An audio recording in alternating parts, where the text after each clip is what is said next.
while I was teaching, there's this lady who told me there's a Indian Bollywood night happening. Why don't you bring all your stuff and sell it there? So I took all my stuff and I go there. That's where I met Mr. Shah, who's the CEO of TV Asia, Mr. HR Shah. And he spots me at the stall and he just randomly walks up to me and he goes, "Sell me a kurta." So I'm like, "To you?" So he goes, "Just pretend I'm your customer and sell me a kurta." So I do what I do. And he says, "This is the number of my editor. Get in touch with him. You're coming for a screen test tomorrow to the TV Asia studios." And he goes, "ये क्या कुर्ते बेच रहे हो? Come be a face on TV Asia." Ever imagine being your own boss or starting a side hustle, but life got in the way?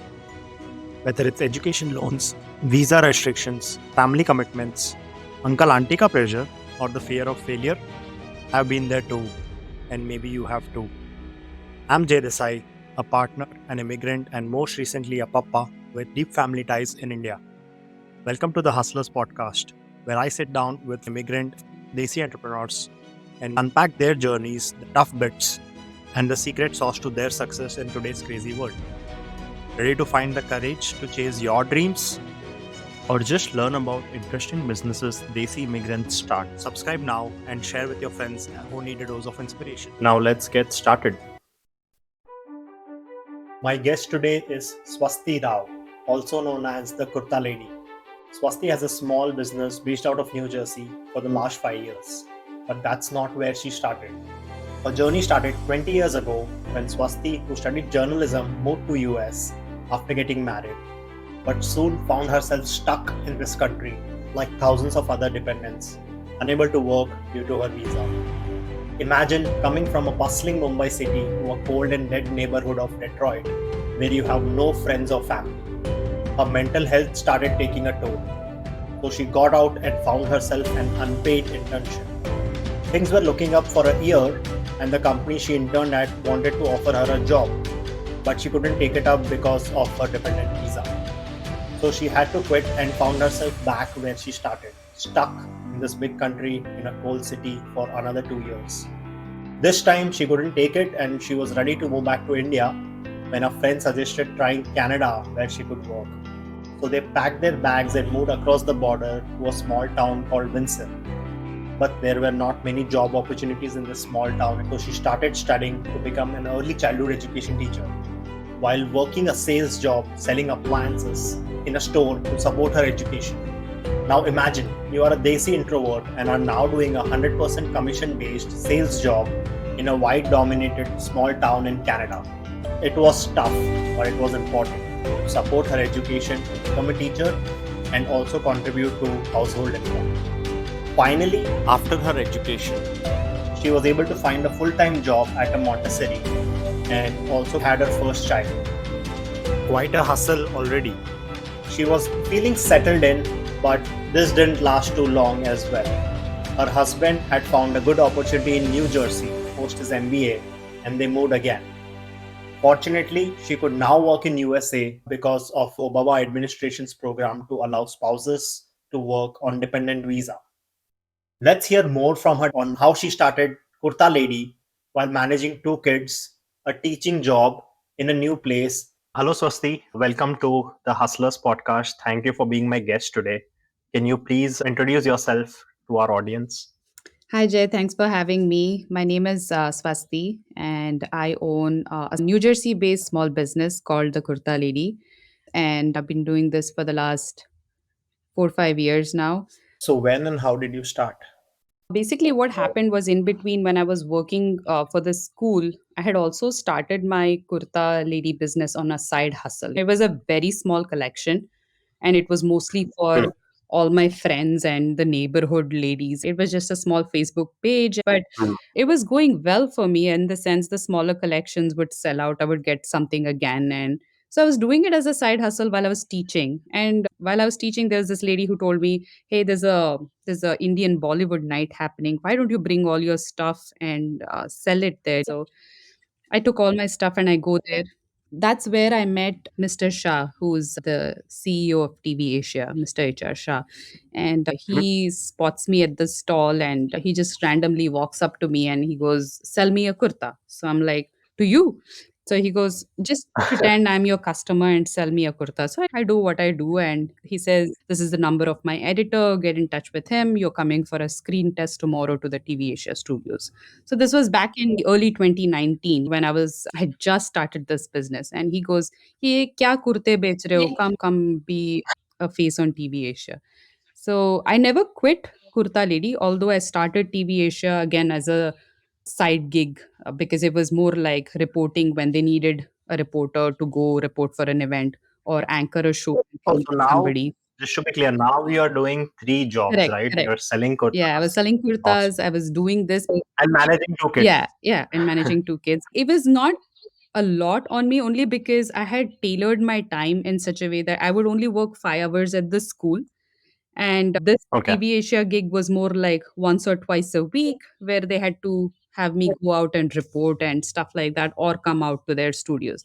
So it was a well balanced schedule. And the rest of my time I was devoting to Kurta Lady and the kids. But then COVID Okay. happened and the school stopped. TV Asia also briefly stopped. And that's when I got my complete energies into Kurta Lady because I had nothing else going on at that time for me. So Right. I think 2020 was a game changer for So, me. how did you focus on kurtas? And by the way, Kurta Lady is a very interesting name and brand. I don't know how you came up with that. Maybe you can share that as well.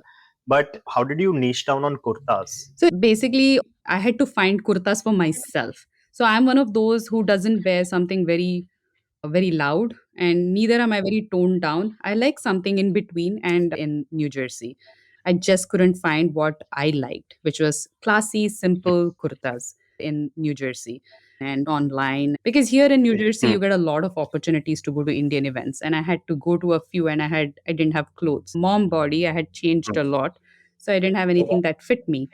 So that's where the whole idea stemmed from, that why can't I find something affordable, something nice here for myself? And so that's where this all began.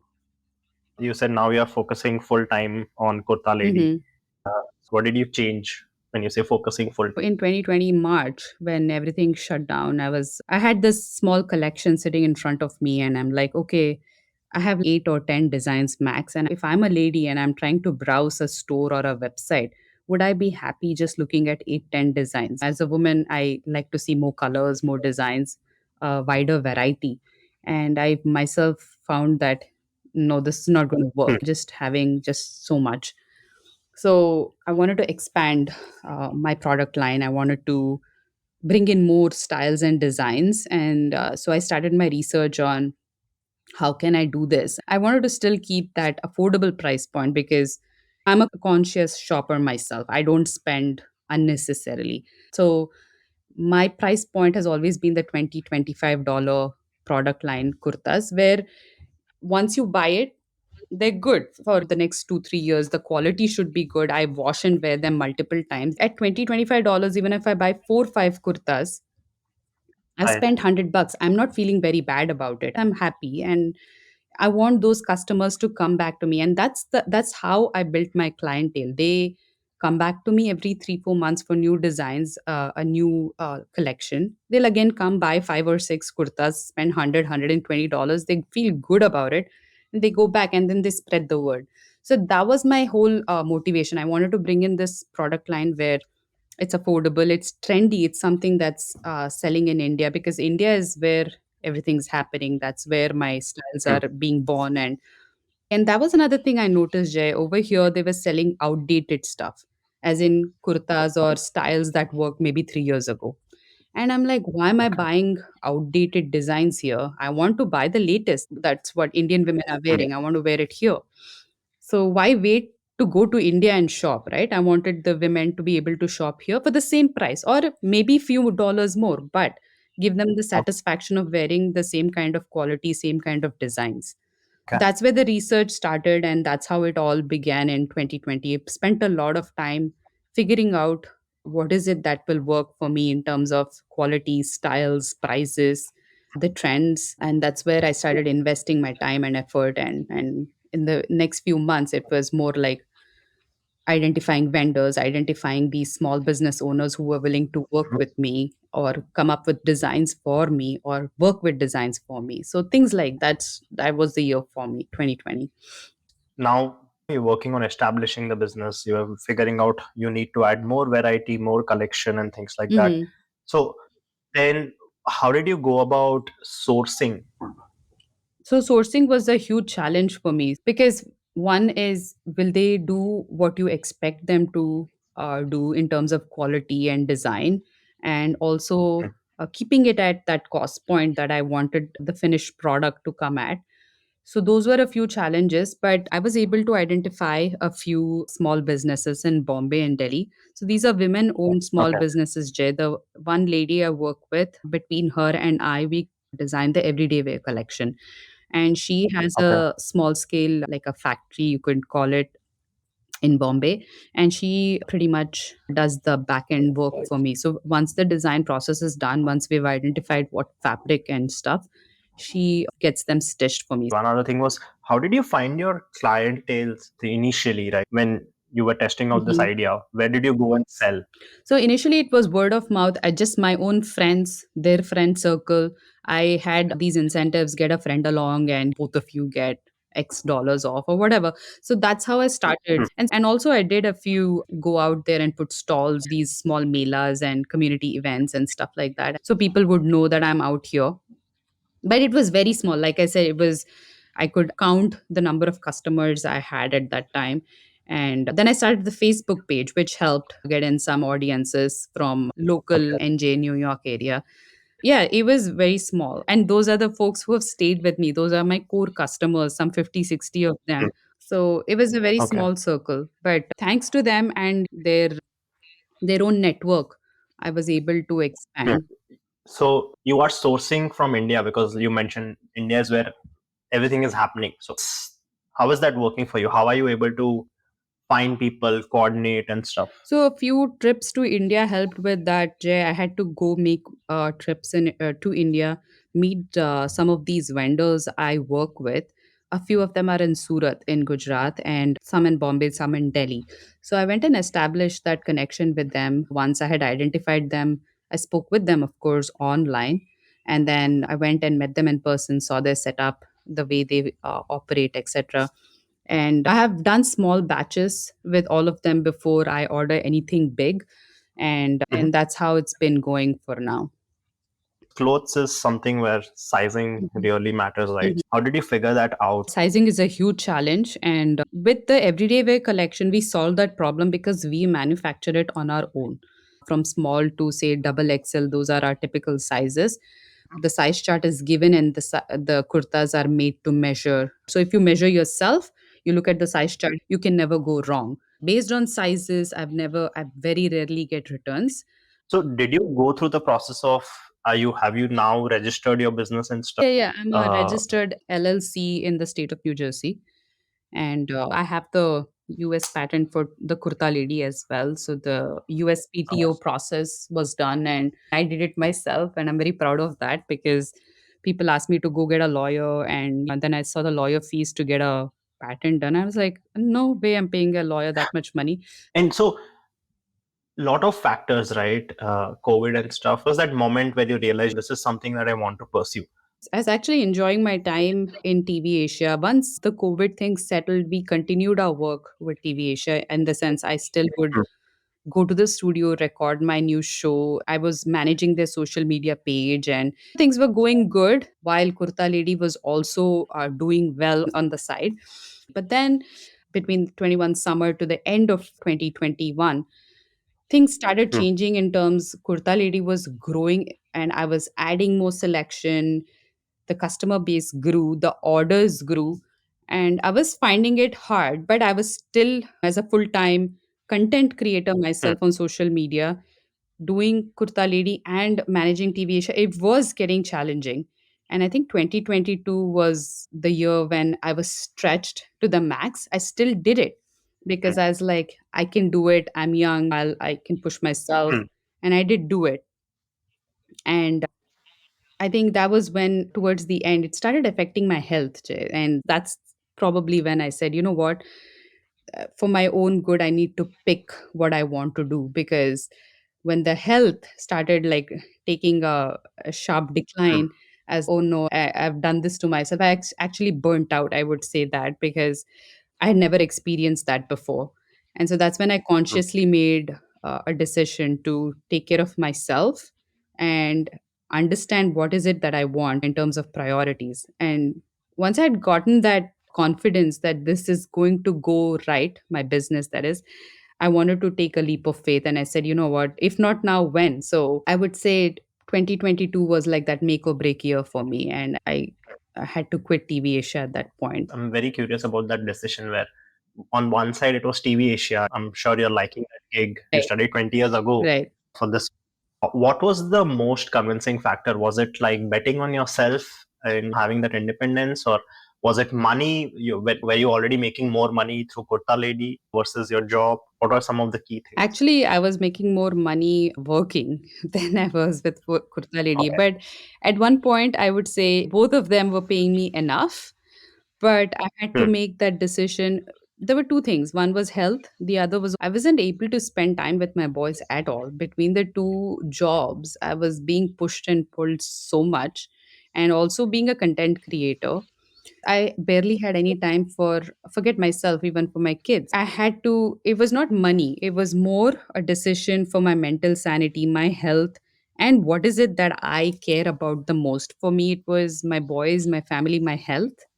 And then, of course, I have to do something with myself. So I knew Kurta Lady will do well if I give it my full time. I wasn't giving it my full time. So Yeah. that was it. That was the changing factor for me. It was like, I have to give it my full time. I have to see where this will go.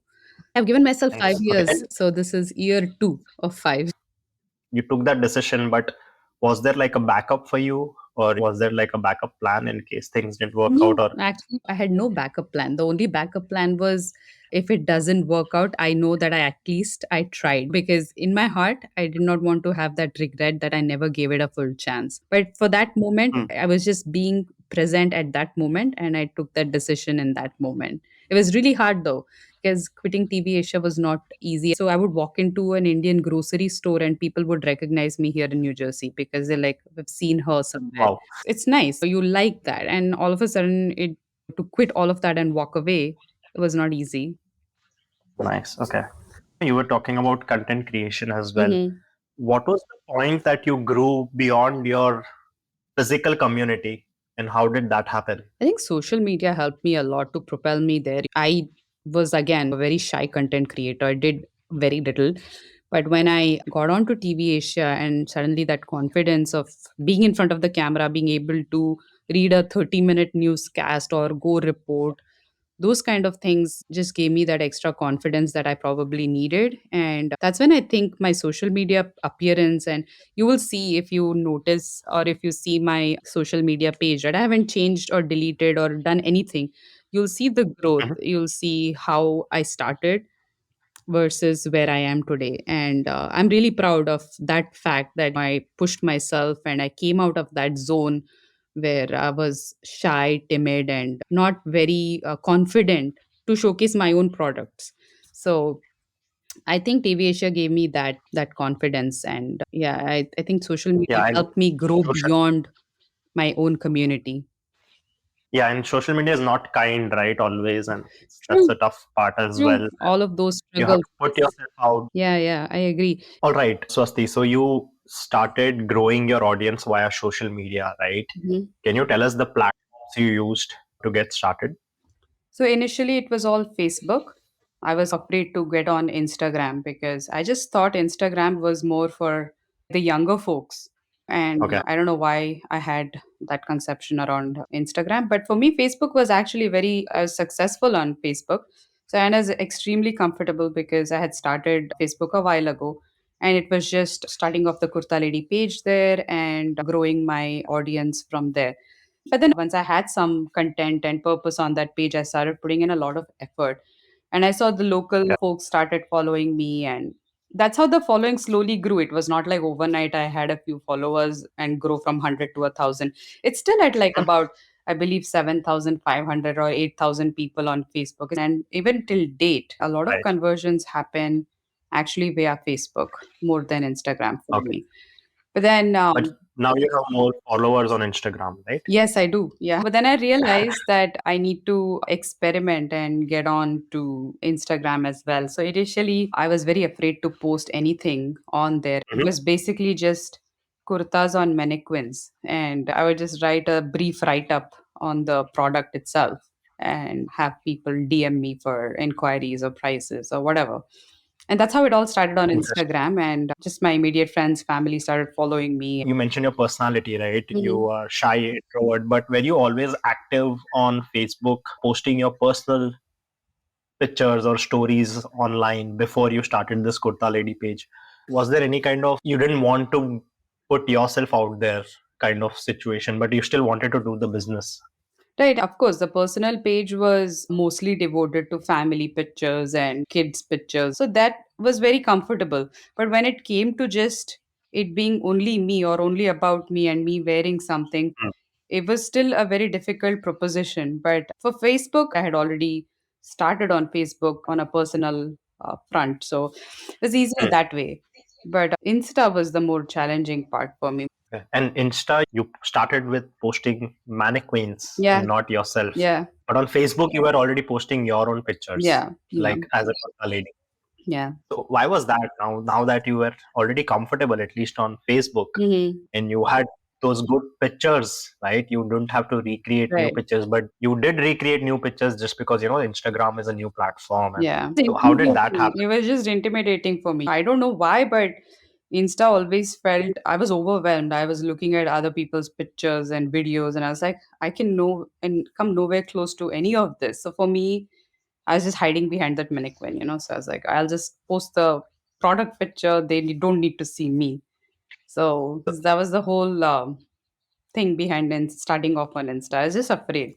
and how did you slowly get comfortable? And now you post your own pictures or Yeah, I videos. post my own pictures, my reels. My friends are shocked. My friends who I grew up with, they still Hmm. cannot wrap their head around me being the face of Kurta Lady. They still, even recently when I went to Bangalore, my friend goes, every time I see you, I just don't know what to type and tell you because I can't believe it is you. So that's how far I have come as a person. Even I can't believe sometimes the stuff I do and did I really pull this off? But I think it was gradual, Jay. Like I said, Kurta Lady was a side hustle. I had started it on the side and I was experimenting with a small batch. And while I was doing all that, I had started TV Asia and I was anchoring, I was in front of the camera. And I think all of that helped me get over my fear as well.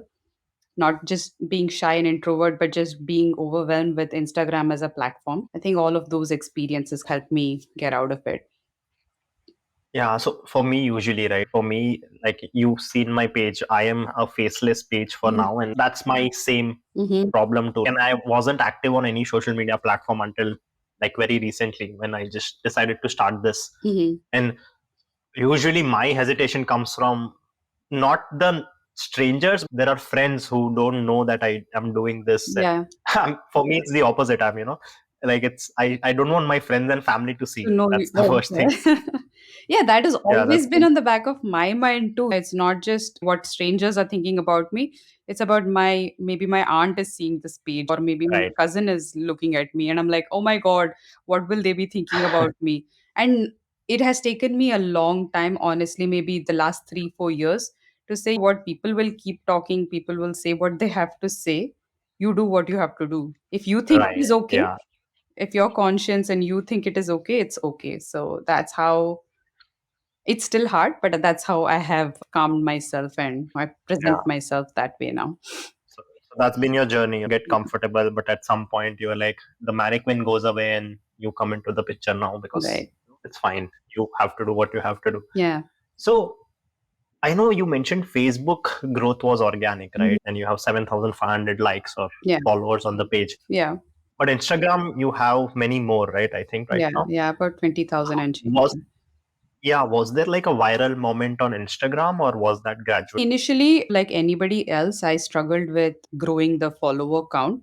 And you're tempted to do all those buy the followers or do these giveaways. So you fall into those traps, even I did. And I regret doing that because I realized the kind of people you want you to follow are the kind of customers or the kind of base you want to build for your business.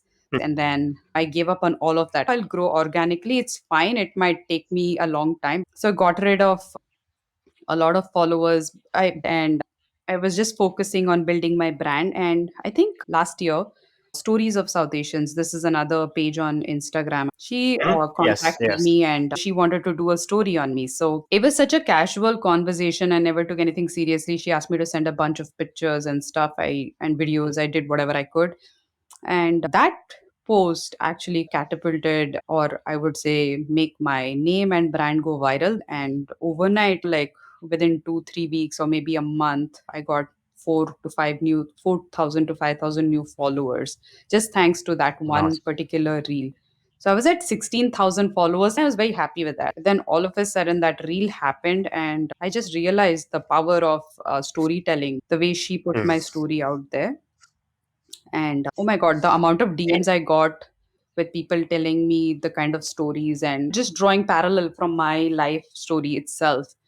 That was Right. overwhelming. And that was, I think, a turning point for me and for the brand itself. Yeah, even 16,000 followers, right? You said you reached there organically. How long did it take for you? 5 years, 4 years, something like that. Wow, that's interesting. Yeah. Do you think anything helped in your journey, even organically, 16,000? Any kind of content? Strategy that was very simple. Yeah, I was like, I'm going to be me.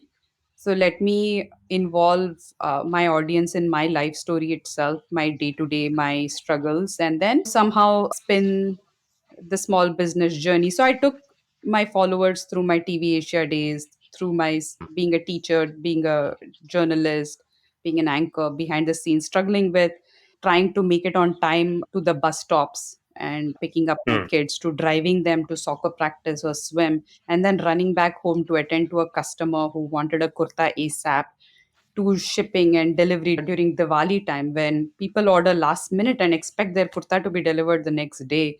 I've taken them behind every struggle, every journey of mine, and now probably everybody knows what it is to run a small business, like being a one woman show.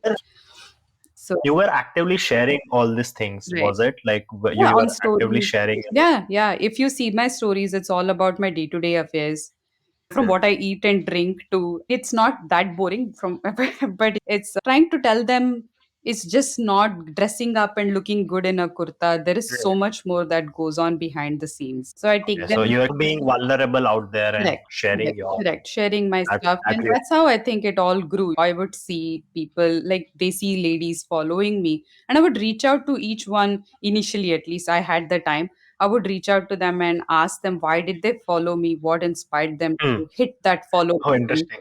And I would just thank them and everything. I was very personal. I would reach out to everybody. Now, of course, it's a little difficult for me to do all of that, but I still am Right. like, I still try my best to engage with each and everybody who interacts with my content.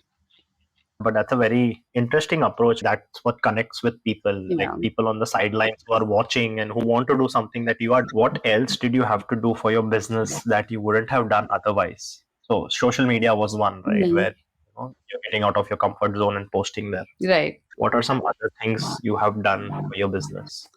A lot of things from, okay, putting myself out there, not just on social media, having people over, like random strangers walking into my Hmm. house, making those connections to sell a piece of garment. And also, I've done various stalls in winter weather. I've literally frozen my toes and going to random places in Surat all by myself to meet these vendors and putting myself out there without thinking twice, as in, will I be safe? Will I really be successful? But just experimenting. I don't know where I got the courage to do all of that. So, So a lot of people sell just through social media, right? mhm. When did you decide to create your website? And did you try any other channels to sell? So initially I was selling on Amazon, Jay. Or I think website and Amazon happened together when the collection grew out of the 8 to 10 designs and I had more Hmm. to offer. It was becoming difficult to put them all out on one Facebook page or have it as and sending out DMs and stuff like that. So The website came about that way, and I started selling on Amazon because I just felt what better than Amazon to grow the brand name, at least for people to get to know Kurta Lady. And Amazon did help Hmm. me a lot, actually, in the sense I didn't make any money. I lost a lot of money selling on Amazon, but Okay.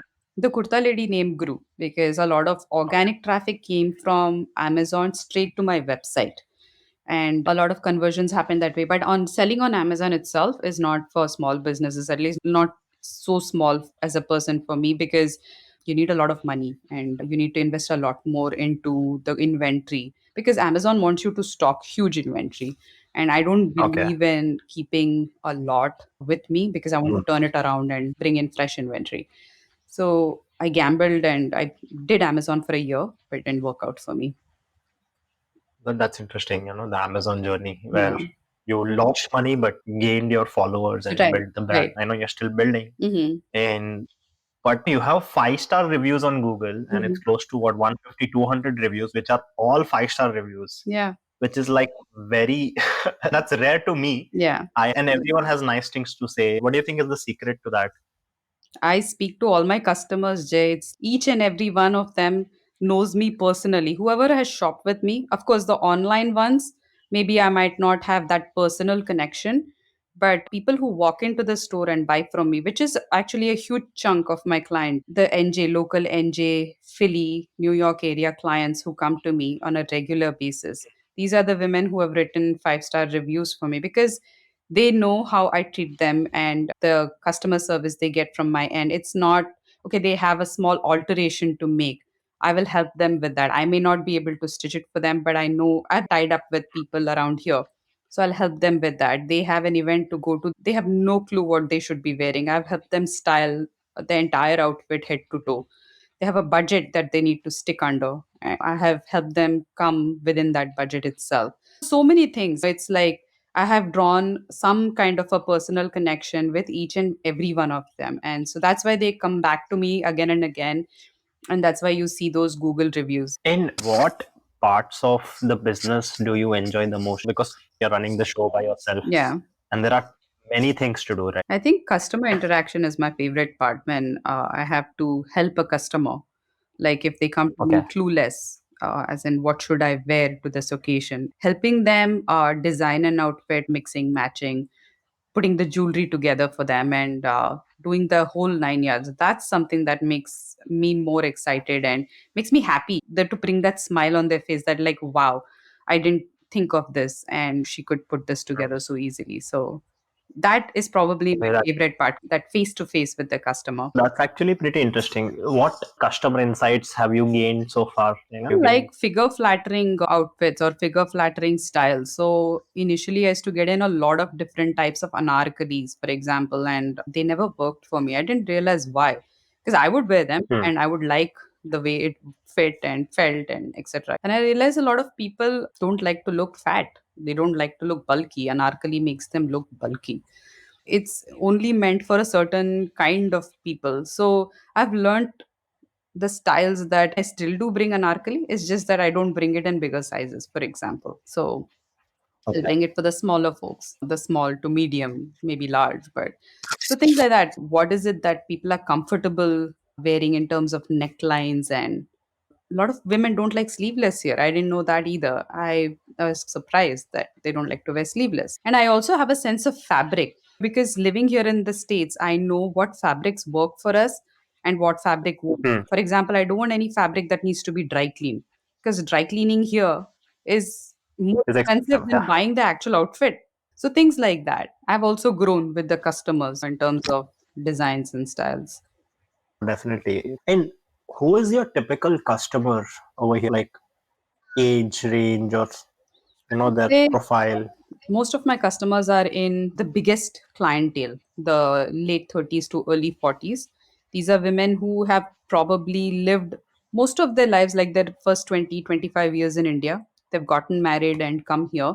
They still like to wear Indian kurtas for all special occasions. And even at home, for example, if they're working from home, they like to wear a kurta and work from home. These are the kind of women that come shop with me. That's like my majority clientele. And then the second would be your 55 to 65-year-olds who have now said bye to India for good. They don't go back to India much because they came here 30, 40 Hmm. years ago and their children are here, their grandchildren are here. So they have no reason to go back to India and they come shop with me for pretty much everything from going to Okay. Gurudwara to temple to kitty parties. They need an outfit. So that's my second largest clientele age group.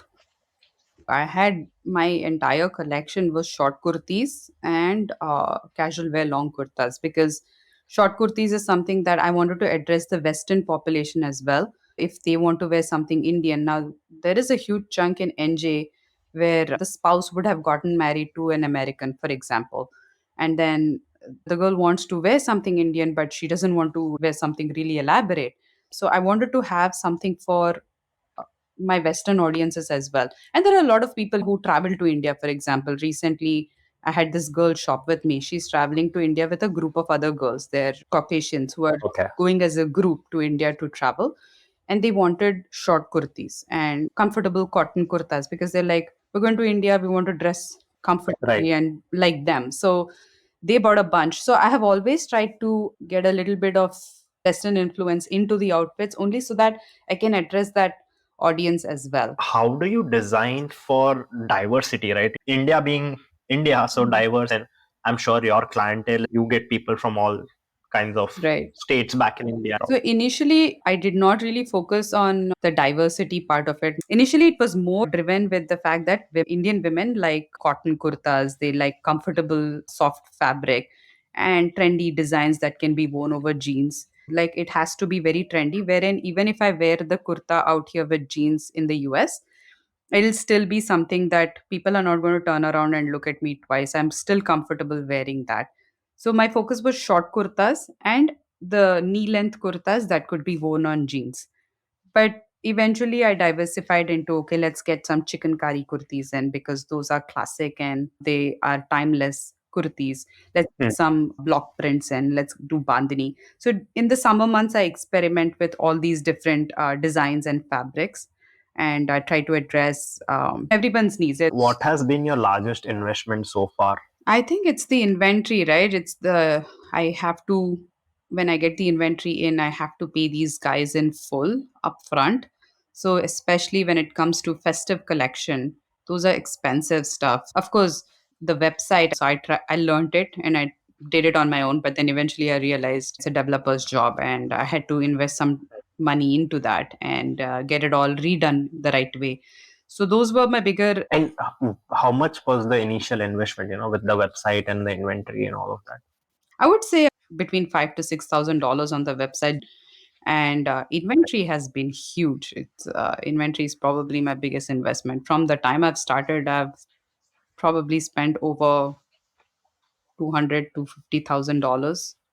Oh, wow. Okay. But what amount were you comfortable putting in initially when you Initially, were it was going all in? smaller purchases, right? It was like say $3,000, $4,000. It was smaller collections too. And that's how it always was. I would every 3 to 4 months turn it around and then buy another $3,000, $4,000 worth of inventory. So that's how it all began. And it was never more Okay. than $5,000. I remember that very clearly because I couldn't afford anything more than that. And how much inventory do you hold at any point? Usually that around 1,000 pieces though I will definitely have at any given point in time because of the casual wear collection. I have a huge range of casual wear collection which is my bread and butter, the Hmm. 20 $25 kurtas that I stock a lot. But during festive time, those the festive collection comes in and then the inventory goes up. It can range from anywhere to stocking 1,500 to 2,000 pieces at any given point in time. Overall, what percentage of your business is from, let's say, social media Mhm. versus directly your website versus walk-ins? Right now, it's a good mix. The walk in is actually now that people know their sizes and they are comfortable that the quality is going to be good, right? I used to get people walking in from Philly. They would drive an hour away because instead of driving all the way to Edison, I come before Edison. So they would come all the way to me and shop and go. So now they're aware, okay, this is my size and we know the quality is good. So they have started ordering online. Even local NJ clientele, anyone who lives 30 minutes from me just orders online now. I would say maybe 40% online, about 40% would be social media, and the rest is still some walk-ins. The older generation, they still Right, prefer to come right. and try it and then buy and go. And very curious about your shipping, right? Your products come from India. Correct. How did you figure out that whole operations? Because shipping anything from India is expensive, right? And your price point is very decent, right? Mhm. 20 $25. So how did you manage that? How did you get efficient there? Yeah, when you get huge shipments, they work out cheaper than getting smaller consignments. So that's why I try to get my shipments every 3 to 4 months. So that way I'm like putting together a lot more than a smaller batch. If I do small batches, it is always very expensive to get them shipped. But if you ship bigger batches, they give you a better price. And also Bombay and Surat, from where, and even Delhi, from where the stuff comes, we have tied up with courier partners. Hmm. They'll pick everything up from my vendor, and they pack everything up for me and they send it out. So I've partnered with these guys. But of course, shipping costs have gone up, no doubt about it. From the time I started to now, it's been significant. And that's why initially I could offer free shipping to customers over purchases of $25. I can't do that anymore. It has to be a Hmm. $50 or more order for me to offer free shipping. So now, Stuff also it has yeah, gone up, right? yeah, Inflation, wars, and yeah, the shipping is killing me, really, honestly. But we're trying to work around it. And also, of course, I try to source the fabric, and the styles, the designs we work with are very simple. So when we source the fabric, we get wholesale fabrics, and then we get them stitched at a very competitive price. So I try to keep the product price also at a very affordable price point, the finished product, when it comes to me. But then it's the shipping has gone up, and it eats into our margins for sure. That's no doubt about it. right. And you mentioned your brother helped with the website and his Mhm. friends. Do you focus on who maintains it now? Do you maintain it and do you focus on website optimization? Because a lot of tech jobs and a lot of people in marketing and all that tech Mhm. are hundreds of thousands of dollars just for website optimization, getting more people to buy from looking to buying, that kind of journey. Mhm. So there, who helps you with that, or do you focus on that yourself? No, actually, we have a digital marketing team, and they help me with advertising. They help me with this SEO, the web optimization. So now I'm going to be spending some time sitting with them, and we're going to revamp the website. I have to do that. I've thrown it to the back burner for a long time. And how did you find this team, like the So this folks? is through my brother and his friends. He introduced me to this team, and they're pretty good. And at least the good part is getting it done from India. It works out for me. It's not as expensive as getting it done here locally. It's reasonable. And yeah, There? it depends, Jay. It's on the work that I ask them to do. So if it's just pure advertising and just promotions and stuff like that, which they have helped me in the past, it can be anywhere from $500 to $1,000 per month, just their fees. Now that I'm going Okay. to throw in website optimization to them and actually redevelop a few things, it depends on, I have to sit with them and chat. It depends on what I come up with, but they have given me a budget of a few lakhs for now. It could be between 3 to 5 lakhs, is what they said, based on what I have in mind. But again, I have to sit down and figure out what are my pain points on the website, and what is it that I want to improve. And So initially you had mentioned that you were getting burnt out managing both that TV job Mhm. and the Kurta Lady business. And that's why you decided to go all in. Yeah, So how many hours do you work now in a typical day or week? I work with a lot of breaks because it just happens that way. I start my work at 7:30 in the morning. I'll just address Okay. quickly all the emails that would have come overnight, and then any WhatsApp Mhm. messages with communication from team in India. I'll get to those. And then it's the morning struggles of getting the boys out the door, packing their lunch and getting them off. And then I again start around 8:39. And then it can go on till usually till 3:30. It's an uninterrupted work cycle. Once kids are off back, again I'm like doing back and forth, either driving them to extracurricular activities. And then again from 6:37 till 10 in the night. So easily 10, 12 Yeah, hours, 10 hours. yeah, easily.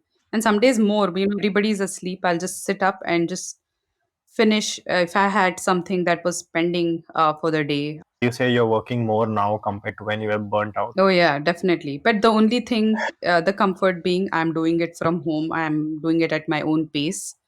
I follow my own schedule. So I'm not answerable to anybody. So those are the. You do partnerships.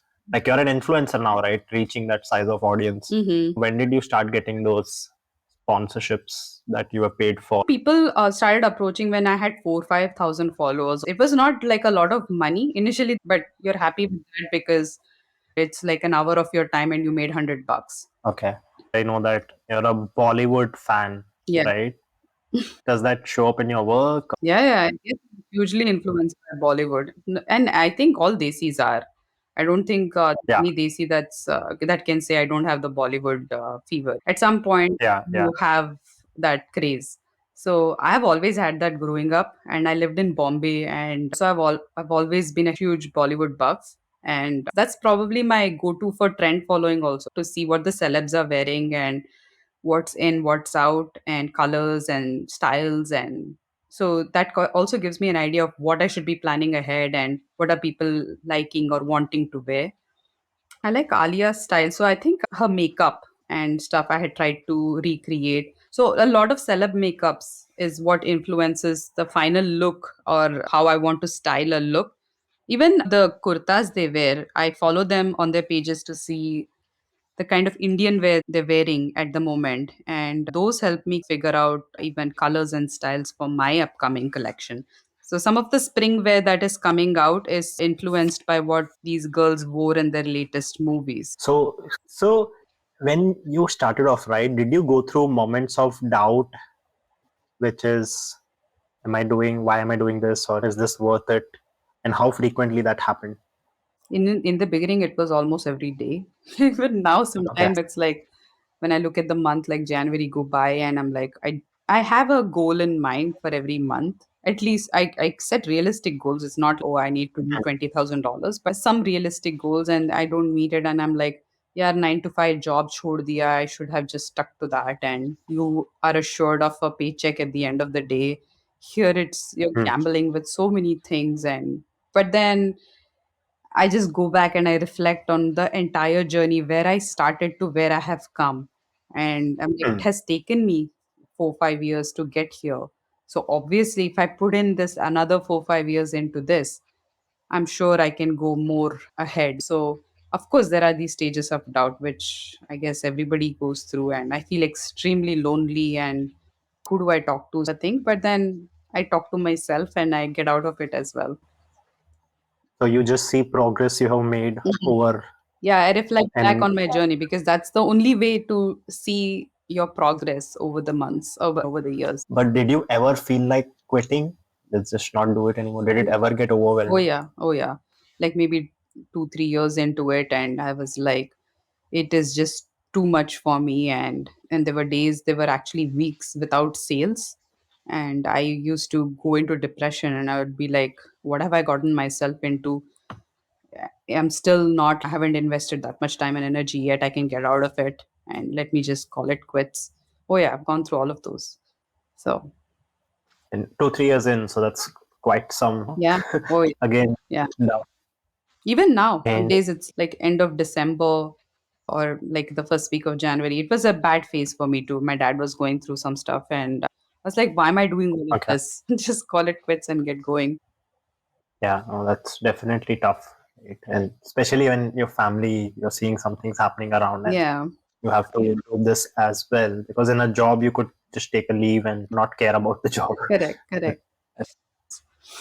with so much experience under your belt, what kind of mindset do you need to have, or have you established to run this business? See, the mindset that I have, or I have developed rather, is things will come and go, and there will be downs more than ups in the beginning, at least. And if you cannot have a strong heart and a strong will, then there is no way you can survive running a business because people think running a business is easy and you just see this happy face selling whatever in front, but Right. you don't see what all goes on behind the scenes. You, of course, go through a lot of downs. How do you deal with those downs? How did you pull yourself out of it? See, I've always looked at the silver lining at the end of the day. It's for me, what I see is I started this alone with very little help.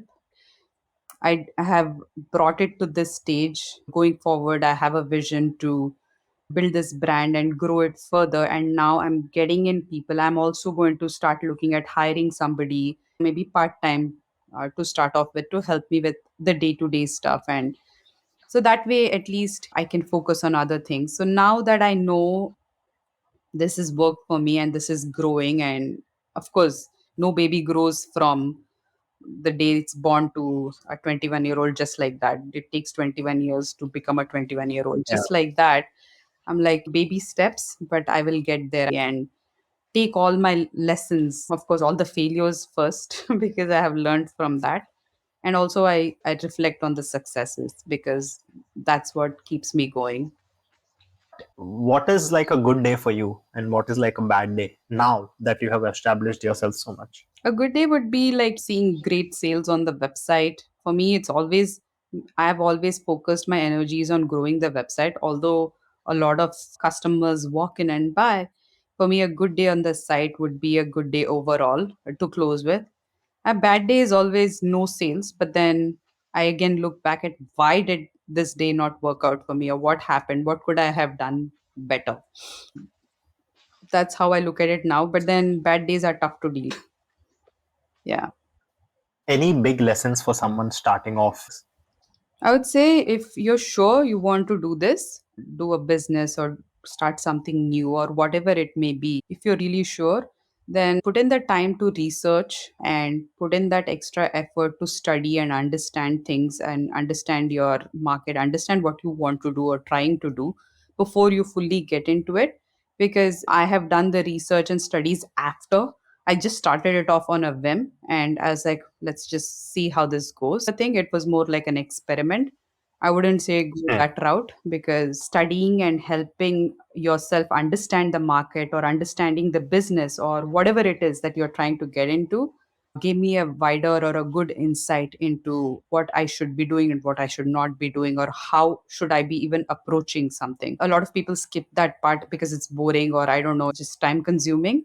But putting that time in research and understanding and studying your market is really key to being successful. It's isn't it difficult to do that when you have no audience? Actually, with just the limited audience, I did a lot of customer research and service. I sent it out to random people and reached out to a lot of my friends and said, have your friends do it. It was like these random polls, just trying to understand what is it that people are looking for Indian wear in the US. Is it quality? Is it price? Is it styles? What is it that they want? What is it that they're looking for? What will it make them hit that buy button?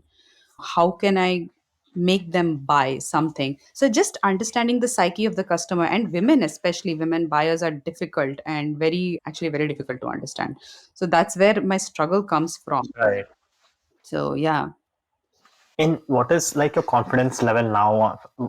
Let's put it this way. What was it when you started, and what is it now on like a scale of 1 to 10, or any words you could put it in? Confidence level back then was actually very high. I was like, I will sell. What's the problem? These designs are beautiful. The price point is great. So confidence level when I started off was extremely high. Actually, it came down as I Okay. realized I am not prepared for this journey 100%.